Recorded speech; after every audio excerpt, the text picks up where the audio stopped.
Jakarta, mendadak syok luar biasa saat kembali ke kampung halamannya di Sukabumi. Di tengah riuk dan debu pasar tradisional, mata sang miliarder justru mendapati mantan istrinya yang dulu pergi tanpa membawa harta, kini sedang gigih menjajakan sayur mayur sambil menggendong seorang bayi kecil. Rahasia besar apa yang sebenarnya disembunyikan sang mantan istri selama 5 tahun ini? Dan bagaimana takdir membawa mereka pada kenyataan yang tak terduga? Simak kisah selengkapnya yang penuh haru dan pelajaran hidup ini. Sebelum kita mulai ceritanya, coba sapa dulu di kolom komentar. Dari kota mana Anda menyimak cerita hari ini? Jangan lupa untuk menekan tombol subscribe dan nyalakan lonceng notifikasinya di channel Kisha Bercerita agar Anda tidak ketinggalan kisah-kisah menarik lainnya. Bagi Anda yang sudah subscribe, semoga senantiasa dilimpahkan kesehatan, dimudahkan rezekinya, dan diberkahi kehidupannya oleh Allah. Selamat mendengarkan. Hujan deras membungkus kota Jakarta malam itu. Suara klakson mobil saling bersahutan di tengah kemacetan yang seolah tanpa akhir. Di dalam kabin mobil mewah seharga miliaran rupiah, Rehan menyandarkan kepalanya dengan mata lelah. Lampu rem berwarna merah berkedip kusam di kaca depan yang basah. Telepon genggam di sebelah tangannya terus berdering tanpa henti. Berkas proyek investasi senilai ratusan miliar sedang menunggunya. Para mitra bisnis dan asistennya sibuk menagih tanda tangan. Namun, dada Rehan justru terasa sangat sesak dan hampa. Semua kekayaan yang ia genggam saat ini terasa sia-sia. 5 tahun terakhir hidupnya habis hanya untuk menumpuk harta. Ia tidak pernah lagi menikmati tidur yang nyenyak. Ia kehilangan rasa tenang yang dahulu selalu menyelimuti hatinya.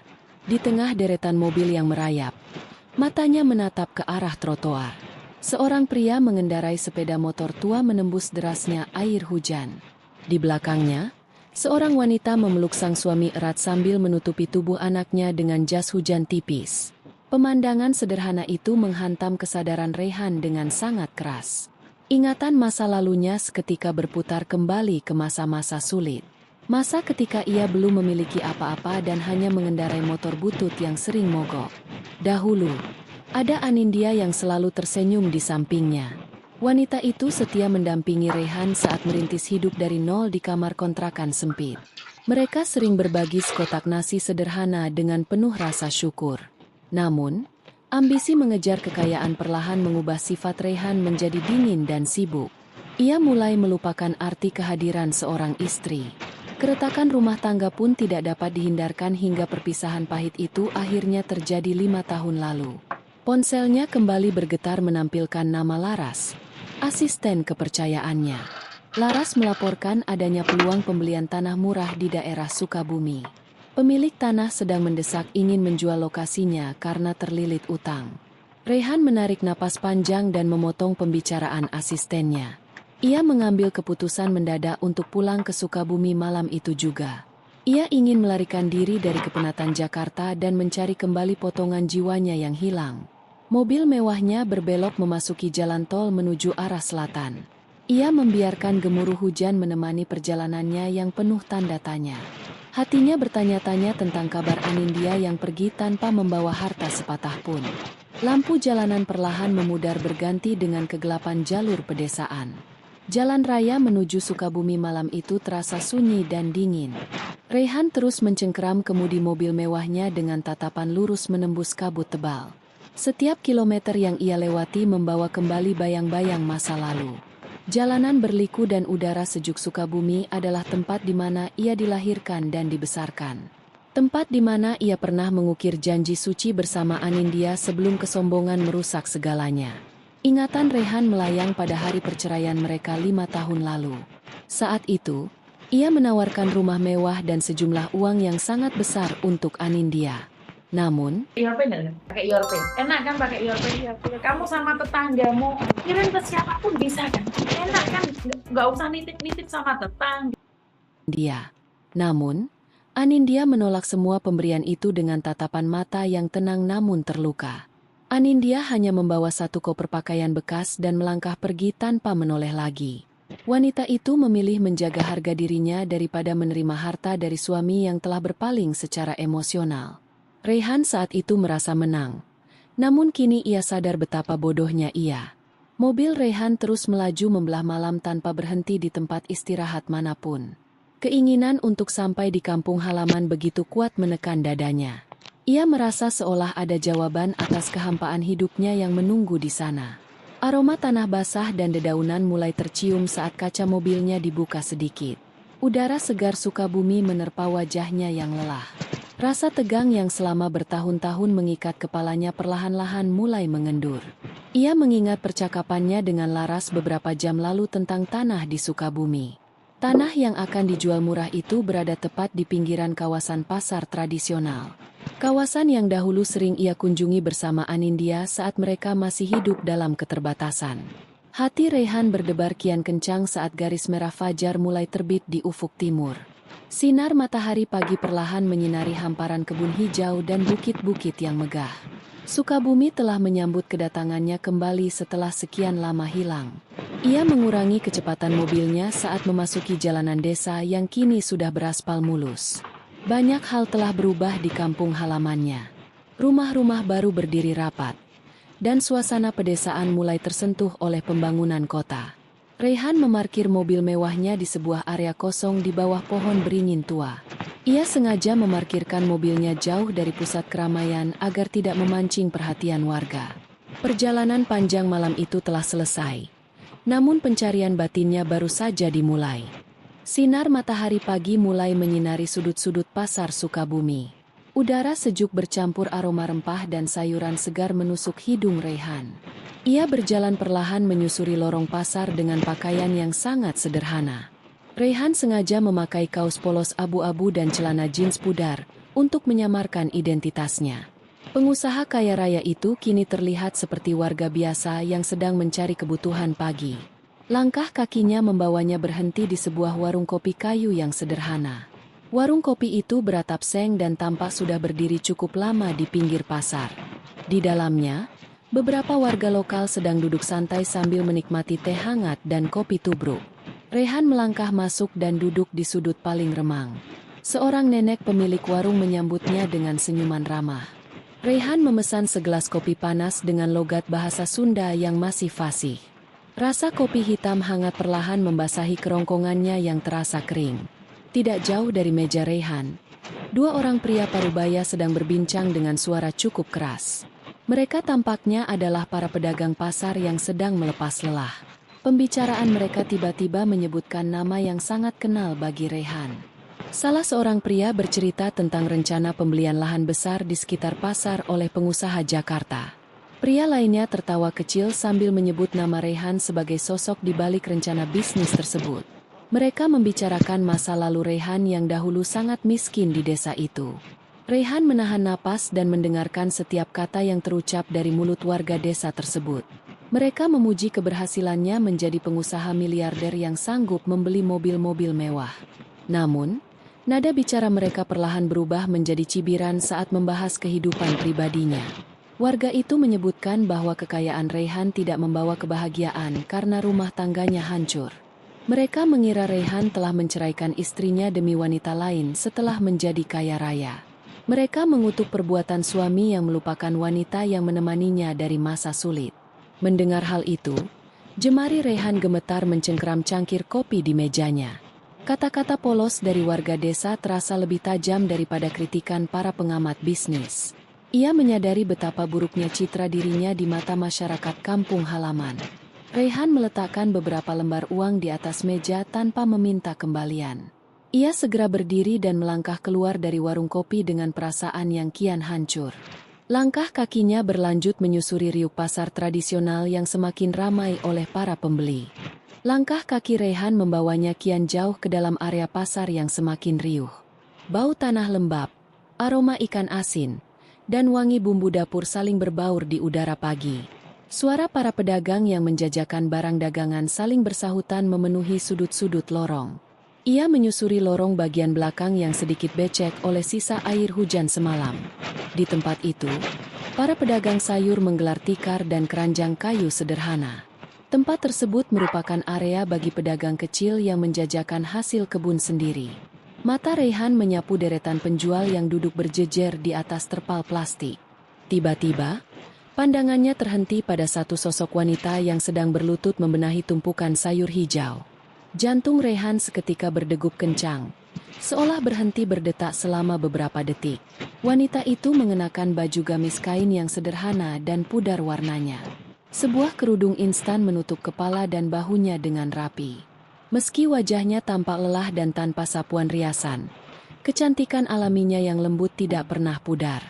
Di dada wanita itu, terikat sebuah kain batik yang menyangga seorang bayi kecil yang sedang tertidur pulas. Tangan kurus wanita itu dengan terampil memilah tali pengikat sayur bayam dan kangkung. Ia melayani pembeli dengan senyuman tulus yang sangat dikenal oleh Rehan. Sosok wanita itu adalah Anindya, mantan istri yang selama 5 tahun ini menghilang dari kehidupannya. Rehan terpaku di balik tiang kayu pasar, tidak mampu menggerakkan kakinya satu langkah pun.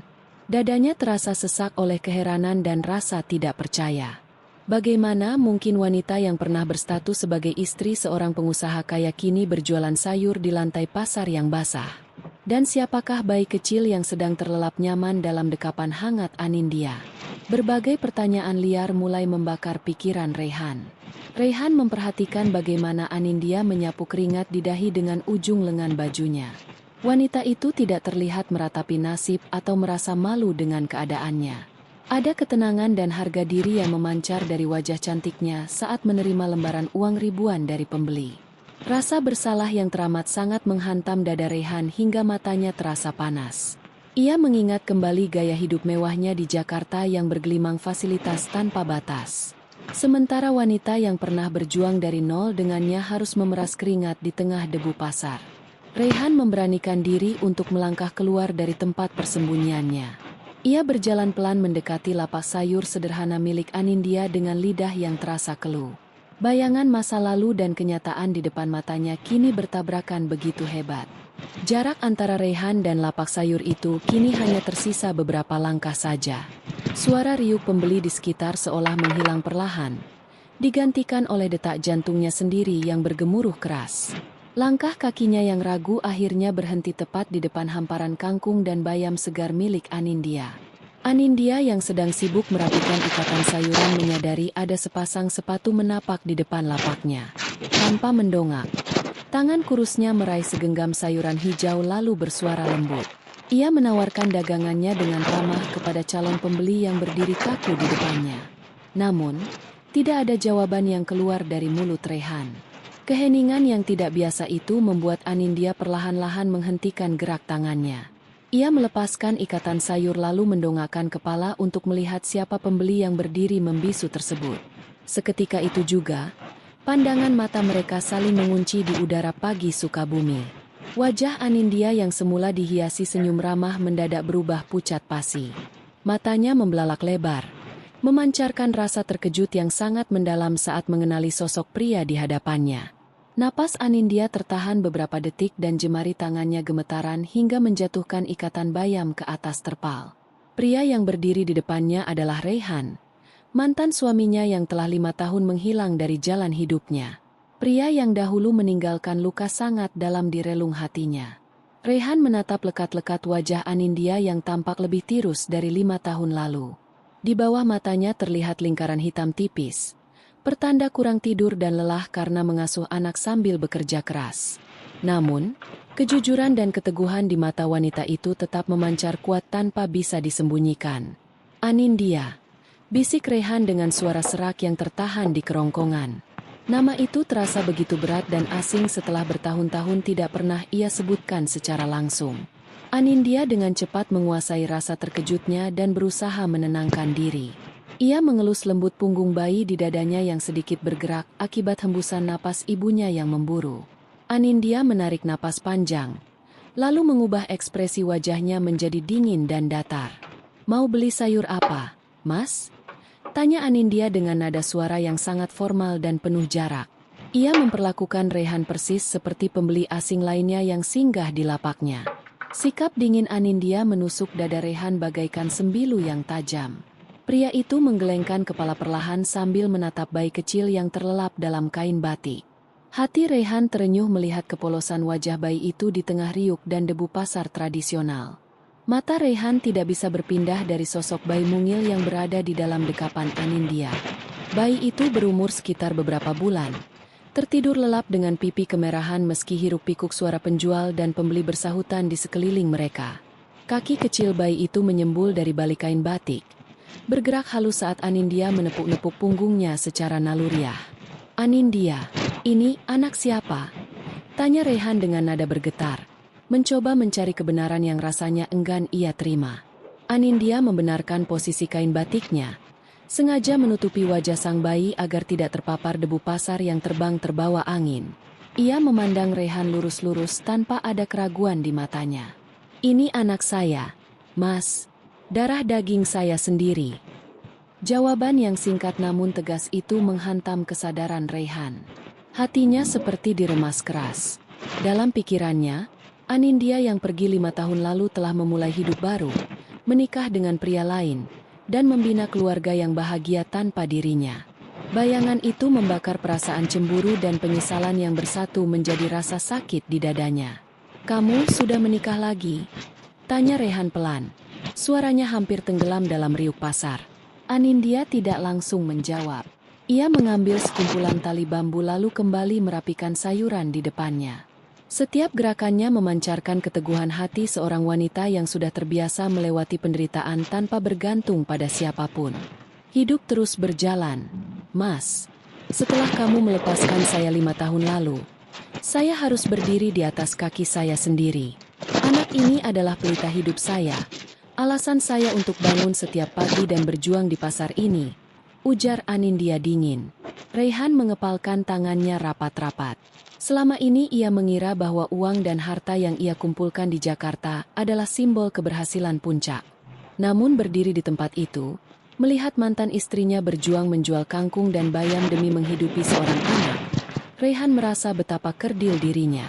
Uang miliaran yang ia miliki tidak ada artinya sama sekali saat ini. Tiba-tiba dari arah samping, seorang nenek pedagang bumbu menghampiri lapak Anindya sambil membawa secangkir air hangat. "Neng Anindya, ini diminum dulu air hangatnya. Kasihan bayimu kalau ibunya kecapean. Dari subuh belum sempat istirahat kan?" Anindya tersenyum tulus kepada nenek tersebut. Jauh berbeda dari senyuman dingin yang ia berikan pada Rehan. "Hatur nuhun ya, Mak. Nanti gelasnya Anindya kembalikan." Pemandangan itu membuat dada Rehan kian sesak. Orang-orang asing di pasar ini memberikan kehangatan yang jujur kepada Anindya. Sementara dirinya dahulu justru memberikan dinginnya pengabaian demi mengejar harta. "Anindya, tolong beri aku waktu untuk bicara. Jangan di sini, kita bicara di tempat yang lebih tenang," bujuk Rehan dengan tatapan memohon. Namun sebelum Anindya sempat merespons ajakan tersebut, seorang pria berbadan tegap dengan pakaian seragam petugas pasar melangkah mendekati lapak mereka dengan wajah berseri-seri. Pria berbadan tegap itu melangkah mantap mendekati lapak Anindya. Seragam petugas pasar yang ia kenakan tampak rapi meski hari sudah mulai siang. Wajahnya ramah, mengumbar senyum hangat yang langsung ditujukan kepada Anindya dan bayi dalam gendongannya.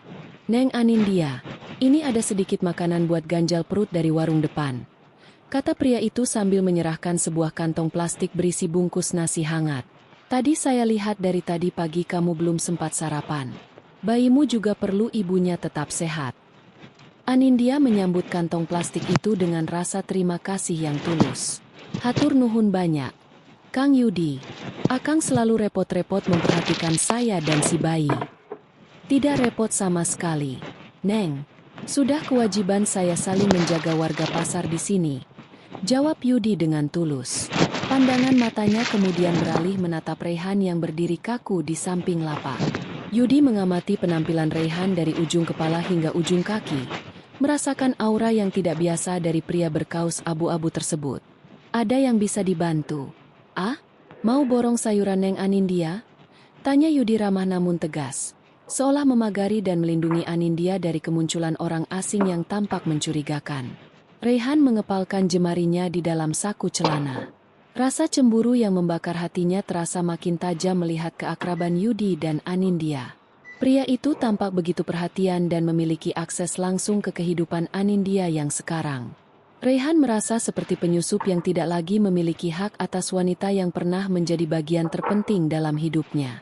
Saya hanya mau membeli semua sayuran di lapak ini, ucap Rehan mendadak, membuat Yudi dan Anindya terkejut. Anindya dengan cepat menyela sebelum Yudi merespons. Sayur saya tidak dijual borongan untuk orang yang tidak niat masak. Mas, kalau cuma mau menggunakan uang untuk pamer, tempat ini bukan tempatnya. Perkataan Anindya yang menohok membuat Yudi makin memandang Rehan dengan penuh selidik. Namun sebelum situasi makin memanas, bayi di dalam gendongan Anindya tiba-tiba terbangun dan mulai menangis rewel karena kehausan. Anindya segera mengelus punggung bayinya dengan lembut sambil membisikkan kata-kata penenang. SSST, anak pintar, jangan menangis ya. Melihat kondisi bayinya yang menangis, Anindya langsung memberesi beberapa barangnya dengan tergesa-gesa. Ia bermaksud menyelesaikannya lebih cepat dan meninggalkan area pasar untuk menyusui anaknya di tempat yang lebih aman dan tenang. Rehan yang tidak ingin kehilangan jejak Anindya lagi hanya bisa menahan napas. Ia tahu, jika melangkah pergi saat ini tanpa mendapat kepastian, penyesalan sepanjang hidup akan kembali menghantuinya tanpa henti. Anindya dengan cepat mengikat sisa-sisa kangkung dan bayamnya dengan tali bambu. Tangannya bergetar pelan. Bukan hanya karena tangisan bayi di dadanya yang kian kencang, melainkan karena gejolak emosi yang berkecamuk akibat kehadiran Rehan. Ia tidak ingin berlama-lama berada di dekat pria yang telah menghancurkan rasa percayanya 5 tahun lalu. Kang Yudi, saya titip lapak sebentar ya. Saya mau menyusui si kecil di musala belakang, ucap Anindya lirih kepada petugas pasar tersebut. Yudi mengangguk sigap dengan tatapan penuh empati. Iya, Neng Anindya, tenang saja. Biar saya yang jaga barang-barangmu di sini. Anindya membenarkan posisi gendongan kain batiknya, merengkuh kepala sang bayi dengan penuh kehangatan, lalu berbalik melangkah cepat menembus kerumunan pembeli. Langkah kakinya yang tergesa-gesa membelah lorong-lorong pasar yang becek dan berdebu. Rehan tidak tinggal diam. Tanpa memedulikan tatapan heran dari Yudi maupun para pedagang di sekitarnya, ia melangkah lebar mengejar Anindya. Setiap denyut jantungnya berpacu keras. Didorong ketakutan mendalam bahwa wanita itu akan hilang lagi dari jangkauannya untuk selama-lamanya. Anindya! Anindya, tunggu!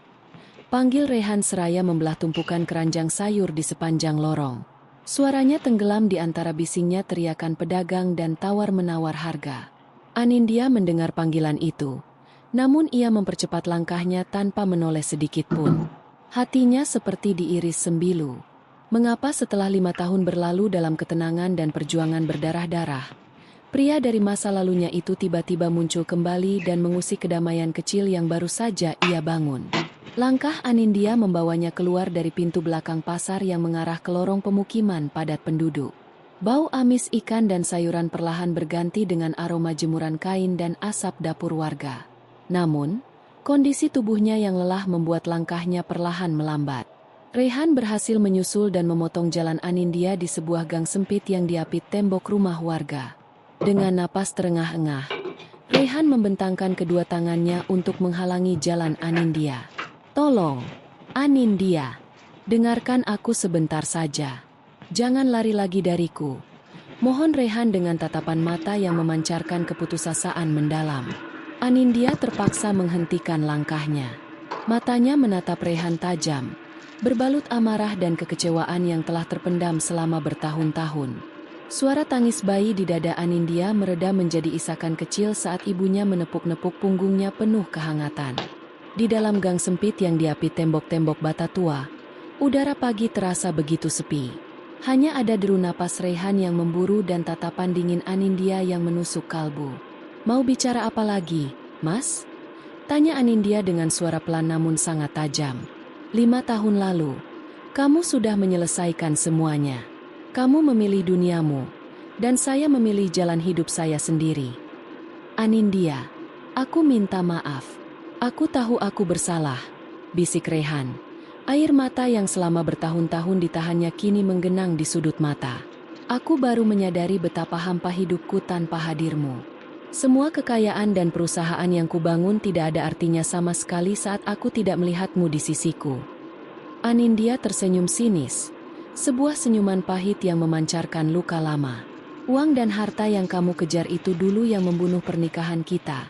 Mas, kamu lupa betapa kerasnya saya memohon agar kamu punya waktu sedikit saja untuk keluarga? Kamu lupa bagaimana keluargamu menyudutkan saya karena masalah keturunan. Sementara kamu hanya diam membisu demi menjaga nama baik bisnismu. Kata-kata Anindya menghantam dada Rehan bagaikan pukulan telak. Kenangan pahit yang dulu sengaja ia kubur kini bangkit kembali membakar kesadarannya. Memang benar, kesombongan dan ambisinya telah membuat ia buta hingga tega membiarkan istrinya menderita sendirian dalam sepi. Aku menyesal, Anindya. Sangat menyesal. Aku Rehan dengan suara serak. Tolong berikan aku kesempatan untuk memperbaikinya. Aku sanggup memberikan apapun untukmu dan anakmu. Kamu tidak perlu lagi berjualan sayur di pasar yang becek ini. Anindya mengepalkan tangannya rapat-rapat. Kamu pikir harga diri saya bisa dibeli dengan uangmu? Mas, saya bekerja jujur di pasar ini dengan meneteskan keringat sendiri. Saya membesarkan anak ini tanpa pernah menyusahkan siapapun. Apalagi meminta belas kasihan dari pria yang dulu membuang saya. Tapi anak itu, dialah alasan kamu menderita seperti ini, kan? Selak Rehan, menunjuk ke arah bayi dalam kain batik dengan tatapan penuh kepedihan. Siapa pria yang sudah menelantarkanmu dan anak ini hingga kamu harus berjuang sendirian? Anindya menatap Rehan dengan tatapan yang sangat rumit, seolah ada rahasia besar yang hampir meledak di balik bibirnya. Namun sebelum Anindya sempat menjawab, langkah kaki seseorang terdengar tergesa-gesa memasuki gang tersebut. Langkah kaki yang tergesa-gesa itu ternyata milik seorang wanita paruh-baya berkerudung lusuh.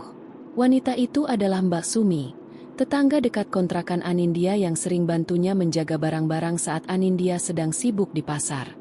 Neng Anindya, ya Allah, ternyata kamu di sini. Ucap Mbak Sumi terengah-engah dengan wajah panik.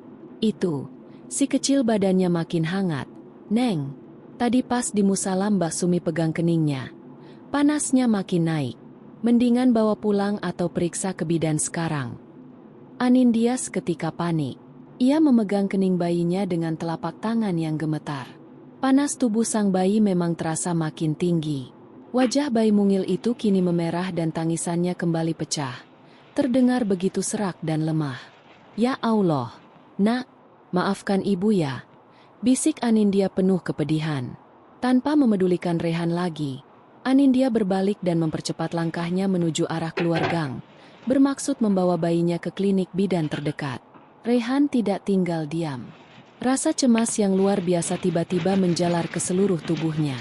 Melihat bayi kecil itu menderita sakit, ada dorongan naluri yang sangat kuat di dalam dadanya untuk bertindak. Anindya, tunggu. Pakai mobilku, kita bawa ke rumah sakit sekarang juga. Teriak Rehan sambil mengejar langkah Anindya. Tidak usah, Mas. Saya bisa naik angkutan umum atau jalan kaki ke bidan desa. Tolak Anindya tegas tanpa menghentikan langkahnya. Jangan keras kepala. Anindya, ini soal keselamatan anakmu. Bentak Rehan, kali ini dengan nada yang penuh kecemasan mendalam. Jalan ke bidan jauh dan udara luar sangat dingin untuk bayi yang sedang demam tinggi. Mobilku ada di ujung jalan. Mbak Sumi yang ikut mengejar di belakang menepuk bahu Anindya pelan. Neng Anindya, nurut saja sama mas ini. Kasihan si bayi kalau harus dituntun jalan jauh di tengah angin kencang begini. Panasnya makin tinggi itu. Neng. Anindya menatap wajah bayinya yang menangis lemah dalam kain batik. Hati kecilnya sebagai seorang ibu akhirnya runtuh demi keselamatan sang anak. Dengan berat hati dan mata yang berkaca-kaca, ia mengangguk pelan. Mereka berlari menuju ujung jalan tempat mobil SUV mewah milik Rehan terparkir di bawah pohon beringin. Rehan dengan cepat membukakan pintu depan, membiarkan Anindya dan bayinya masuk ke dalam kabin yang hangat. Mobil mewah itu segera melaju kencang membelah jalanan Sukabumi menuju rumah sakit terdekat. Di dalam mobil yang hening, hanya terdengar tangisan lemah sang bayi dan kecemasan luar biasa yang menyelimuti dada Rehan. Saat memandang dari kaca spion tengah, Rehan melihat Anindya mendekap erat bayinya sambil membisikkan sholawat dan doa penenang. Momen itu membuat rahasia besar tentang siapa sebenarnya bayi tersebut terasa makin mendekati titik terang. Mobil SUV mewah milik Rehan berhenti tepat di depan pintu darurat rumah sakit. Dengan sigap, Rehan melompat keluar dan membukakan pintu untuk Anindya. Petugas medis segera menyambut mereka dan membawa sang bayi ke dalam ruang perawatan intensif untuk mendapat penanganan cepat dari dokter. Di lorong rumah sakit yang dingin dan berbau antiseptik, Anindya duduk bersandar di kursi besi dengan wajah pucat pasi.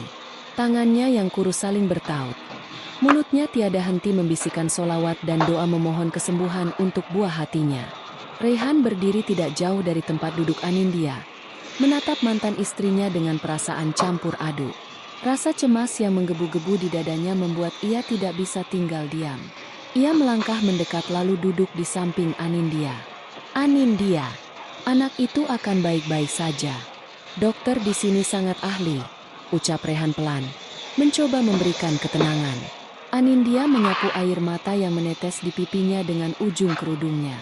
Kelelahan fisik dan emosional yang ia tahan selama bertahun-tahun seolah runtuh ketika di lorong rumah sakit itu. Bagaimana kalau terjadi apa-apa padanya? Mas, dia satu-satunya alasan saya bertahan hidup sampai detik ini, bisik Anindya dengan suara yang pecah oleh tangisan. Rehan menarik napas panjang, mengumpulkan keberanian untuk menanyakan pertanyaan yang terus menyiksa batinnya. Anindya, tolong jujur padaku. Usia bayi itu baru beberapa bulan.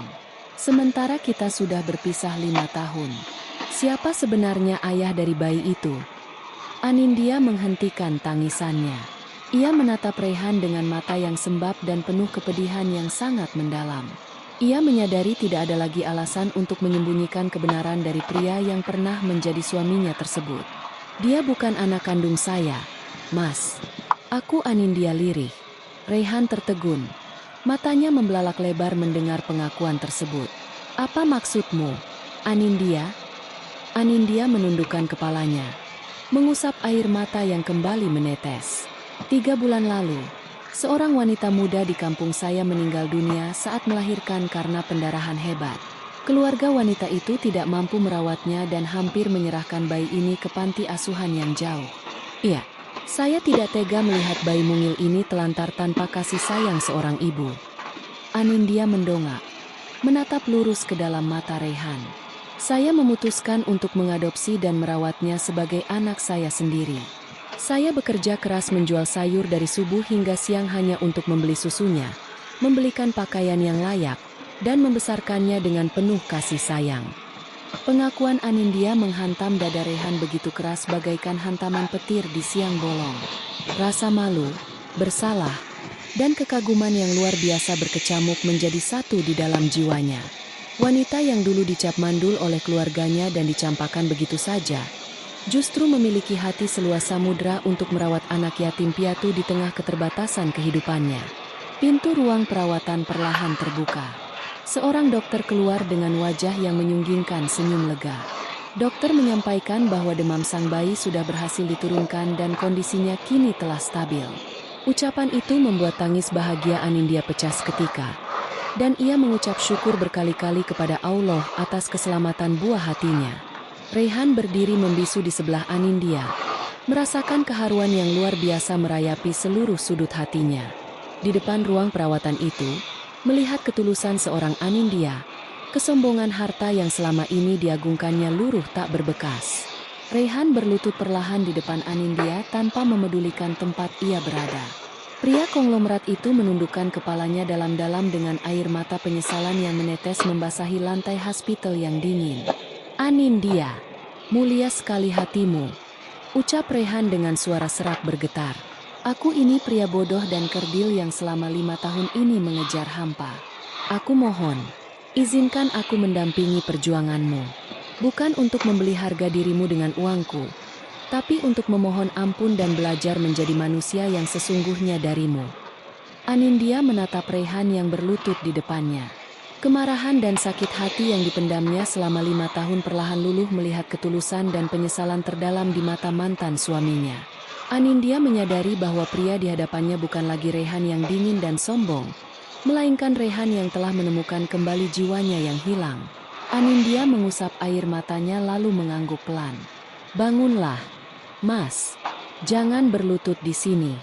Jika kamu benar-benar ingin berubah, mari kita buka lembaran baru bukan demi harta, tapi demi kebaikan dan kasih sayang. Beberapa waktu berlalu, kehidupan Rehan berubah total. Proyek investasi tanah di pedesaan Sukabumi ia batalkan dan ubah menjadi pembangunan yayasan serta klinik kesehatan gratis bagi warga pasar dan anak-anak terlantar. Di bawah sejuknya udara Sukabumi, Rehan menemukan kembali arti kebahagiaan sejati yang tak pernah sanggup dibeli oleh uang miliaran rupiah. Bersama Anindya dan anak mungil yang kini mereka rawat bersama penuh kasih sayang, Rehan menatap masa depan dengan hati yang utuh dan tenang. Kekayaan dan materi yang berlimpah tidak akan pernah sanggup membeli ketenangan jiwa maupun kebahagiaan sejati. Kebahagiaan dan kemuliaan hidup yang sesungguhnya terletak pada ketulusan hati, keteguhan harga diri, serta keikhlasan untuk saling mencintai dan menyayangi sesama tanpa memandang harta. Cerita ini adalah kisah fiktif yang dikemas secara realistis agar dapat dipetik hikmah, pelajaran hidup, dan kebaikan di dalamnya. Terima kasih banyak telah menyimak kisah